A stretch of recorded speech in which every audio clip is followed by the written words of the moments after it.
Olá, você está de volta no canal Química Ciência Central. Eu sou João Bosco Paraíso da Silva, professor de Química, e hoje vamos falar sobre o tema moléculas no espaço. Vamos começar logo depois da abertura.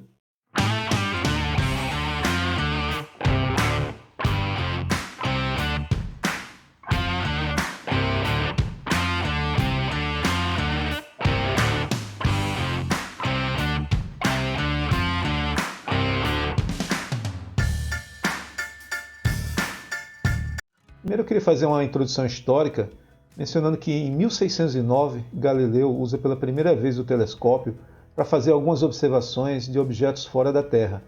Nessas observações ele pôde ver imperfeições ou irregularidades na superfície da Lua e a presença de luas também em outros planetas, como em Júpiter. Essas observações foram registradas em um livreto chamado Siderus Nuncius, poderia ser traduzido como Mensageiro Sideral, em que ele coloca gravuras do que conhecemos hoje as crateras da Lua e também a presença de luas em torno do planeta Júpiter.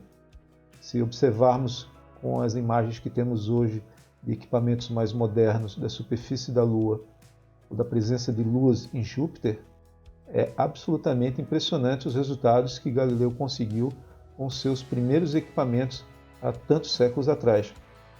Mas foi preciso esperar 280 anos até que Heinrich Hertz produzisse e medisse pela primeira vez ondas de rádio, e a gente vai ver que radiação na região de rádio e microondas tem tudo a ver com a observação de moléculas no espaço interestelar. E a evolução dessa tecnologia permitiu em 1932 que Carl Jansky se tornasse o primeiro radioastrônomo moderno. Construindo um conjunto de antenas móveis, ele conseguiu observar sinais de rádio emitidos a partir do centro da nossa galáxia. Entre 1937 e 1941, marca o início da observação através de métodos ópticos das primeiras espécies químicas fora da Terra, entre elas CH, CH+, e CN. E foram precisos esperar mais 2 décadas, em particular 1968, para se detectar uma molécula um pouco mais complexa, NH3, a amônia. E por esta razão, para muitas pessoas, o ano de 1968 marca o início dessa área do conhecimento conhecida como astroquímica. O ano de 1969 também foi muito importante porque marcou a detecção de 2 moléculas em fase gasosa muito importantes, a água e formaldeído, que foi o primeiro exemplo de molécula orgânica observada fora da Terra. Este ano de 1969 continuou sendo também um ano da observação de várias moléculas importantes. Por exemplo, a partir de um radiotelescópio de 12 metros de diâmetro construído no Monte Kitt, no Arizona, foi possível detectar moléculas como CO, H2S e álcools, como por exemplo metanol, etanol, entre outras moléculas. A década seguinte, dos anos 70, entre 74 e 78, foi marcada pela detecção das primeiras moléculas não terrestres, como HCO+, N2H+, CCH, C3N e C4H. Então alguém pode estar pensando, será que os fundamentos da química que ocorre aqui na Terra é diferente daqueles que ocorrem fora da Terra? A resposta é não. Apenas que estas moléculas não terrestres observadas, elas são cátions, são radicais, o que significa que são espécies instáveis, que têm um tempo de vida muito curto ou quando são formadas rapidamente reagem com outra espécie. Daí a sua dificuldade de observações nas nossas condições aqui da Terra. E devido às condições particulares de pressão e temperatura que existem no meio interestelar, essas espécies têm uma chance melhor de serem ali observadas que comparadas aqui no nosso planeta. O sucesso da detecção de espécies químicas no meio interestelar a partir da sua radiação emitida na região de rádio e microondas, isso justificou o desenvolvimento de um complexo conjunto de equipamentos de radiotelescópios que foram montados no deserto do Atacama, que fica sobre a Cordilheira dos Andes, no Chile, conhecido como Atacama Large Millimeter Submillimeter Array, cujo acrônimo é ALMA. São equipamentos que trabalham de forma coordenada, buscando regiões do espaço, sinais de emissão de rádio. A razão da escolha do deserto do Atacama para a construção desse equipamento ALMA tem a ver com o fato de que existe aqui na Terra, na nossa atmosfera, fontes de moléculas que podem absorver e emitir na região de rádio, além da própria presença de estações de rádios locais. Então essa distância e essa qualidade da atmosfera sobre o deserto do Atacama tornam esse um local único no mundo para fazer esse tipo de investigação. Mas vamos agora falar um pouco sobre o local onde essas moléculas se encontram, sobre essas nuvens moleculares, como elas são formadas, algumas características dela. Nós sabemos que o nosso planeta, a Terra, junto com outros planetas e o chamado cinturão de asteroides, está em rotação em torno de uma estrela que nós chamamos de Sol. Durante a vida de uma estrela, esta está permanentemente queimando elementos mais leves, como o hidrogênio e o hélio, para formar elementos mais pesados, liberando radiação no espaço em todo o espectro eletromagnético, desde radiação de baixa energia, como rádio e microondas, no visível, como também energia mais alta, como no ultravioleta, raio-x e raios gama. Acontece que, em oposição a essa expansão por liberação de energia, existe uma força contrária atuando contra a estrela, que é a gravidade. No final de sua existência, quando a maior parte de seu combustível foi queimado, a estrela morre. Quando isso acontece, ocorrem as chamadas supernovas, com ejeção de matéria no meio interestelar, formando as nuvens de moléculas, as chamadas nuvens moleculares. Algumas dessas nuvens são mais rarefeitas, enquanto outras são mais densas. Em geral, nas nuvens densas é onde estão presentes moléculas e uma química mais interessante. Veja, por exemplo, a imagem dessa chamada nuvem negra B86. Ela é tão densa que ela não permite a passagem da luz das estrelas que estão por trás dela. Algumas outras recebem nomes sugestivos, como por exemplo, nebulosa cabeça do cavalo. Observe que essa imagem foi obtida a partir de um telescópio óptico na superfície da Terra. E quando essa mesma imagem é obtida a partir de um telescópio espacial como Hubble, a riqueza de detalhes passa a ser muito maior. Mas então alguém pode se perguntar, como é que se sabe que existe uma dada molécula em particular numa nuvem dessas? Bom, o que nós fazemos é essencialmente uma comparação entre resultados obtidos em laboratório com aqueles que vêm do espaço. No laboratório utilizamos o equipamento chamado espectrofotômetro, cujo diagrama geral é essencialmente mostrado aqui nessa figura, onde uma fonte de radiação entrega valores de comprimentos de onda na região de rádio para uma amostra. Se essa amostra tem capacidade, contém uma molécula que tem capacidade de absorver esse comprimento de onda na região de rádio, ele vai para um estado rotacional mais alto e, ao retornar ao estado fundamental, ele emite uma radiação que é coletada por um detector e registrado no equipamento como um computador. E lá no espaço ocorre algo muito similar. A estrela vai fazer o equivalente da fonte de radiação, e quando essa radiação na região de rádio passar através de uma nuvem molecular, se lá existir uma molécula que tem capacidade de absorver esse comprimento de onda, ele vai novamente para um estado de energia mais alto e, ao retornar para o estado de energia fundamental, emite um fóton que é captado por um radiotelescópio aqui na Terra.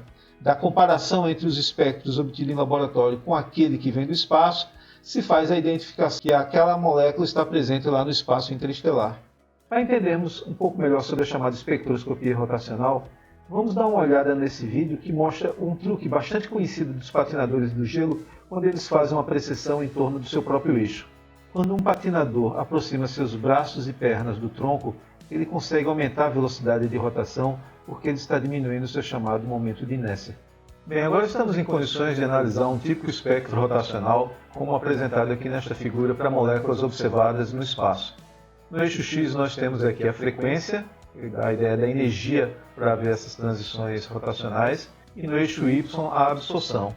Observe que a posição no eixo X é caracterizada por uma propriedade chamada constante rotacional, B0, e a intensidade de uma dada absorção é proporcional ao quadrado do momento de dipolo elétrico.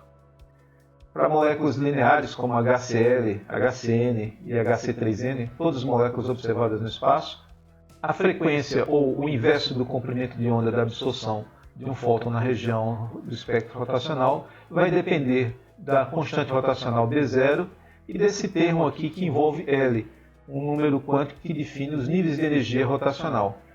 Bom, a constante B0, por sua vez, é um conjunto de outras constantes fundamentais, como a constante de Planck, o valor de π e a velocidade da luz, além desse termo I, que é o chamado momento de inércia da molécula, que por sua vez é um somatório das massas de todos os átomos vezes a diferença entre a posição de cada um desses átomos em relação ao seu centro de massa elevado ao quadrado. Dessa forma, cada molécula que possui átomos próprios com massas em particulares, um centro de massa em particular devido à sua geometria, vai ter um momento de inércia em particular e, portanto, vai ser observado no espectro rotacional numa frequência ou num comprimento de onda muito particular de absorção. E ainda nós vimos também que a absorção tem a ver com o quadrado desse momento de dipolo. Portanto, a constante rotacional B0 e o momento de dipolo elétrico são absolutamente fundamentais para a identificação de moléculas no meio interestelar. Bem, até 2022, um total de 256 moléculas haviam sido observadas no espaço interestelar.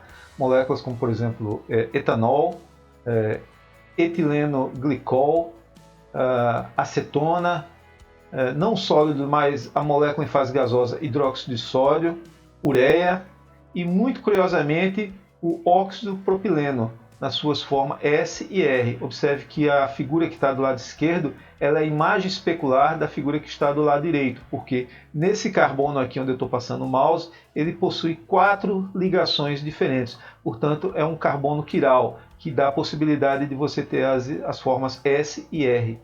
Isso é muito interessante, haja vista que existe aqui na Terra a peculiaridade de que todos os seres vivos possuem proteínas cujos aminoácidos são do tipo L. Então essa questão da homoquiralidade ela é muito interessante de ser acessada, essa questão, a partir da observação de eventuais misturas racêmicas ou apenas uma das formas enantioméricas no meio interestelar. Bom, existe um site muito rico de informação que é o chamado The Astrochemist, ou o Astroquímico, que é alimentado pelo professor David Wu. Nesse site você vai encontrar todas as moléculas observadas, suas formas isotópicas, todas as publicações, e todo mês eles elegem uma molécula. E particularmente agora neste mês de maio de 2023, quando estamos gravando este vídeo, a molécula do mês, por acaso, é HC4NC. A publicação da descoberta dessa molécula HC4N ocorreu em 2020 nessa revista Astronomy and Astrophysics. Foi realizada pelo grupo de pesquisa do professor José Senicaro, da Espanha, e eles observaram essa molécula na Taurus Molecular Cloud 1, ou seja, na nuvem molecular da constelação de Touro. Nesse trabalho, os pesquisadores identificaram que a constante rotacional associada à transição dessa molécula possui um valor de 1401,2 MHz e um valor de momento de dipolo previsto em 3,57 dBA. Curiosamente, essa molécula também foi objeto de investigação durante o meu doutorado, orientado pelos professores Benício de Barros Neto e professor Mozart Neves Ramos, e que nós publicamos em 1994, nessa revista Journal of Molecular Structure, a estrutura dessa molécula, prevendo o valor da sua constante rotacional em 1405 MHz e um valor de momento de dipolo de 3,43 dBA, portanto muito próximos desses valores observados nesse trabalho experimental. Bem, então por hoje é isso, pessoal. Eu sou apaixonado por esse tema de moléculas no espaço. Espero que vocês também tenham gostado e espero revê-los todos numa próxima videoaula. Um forte abraço a todos.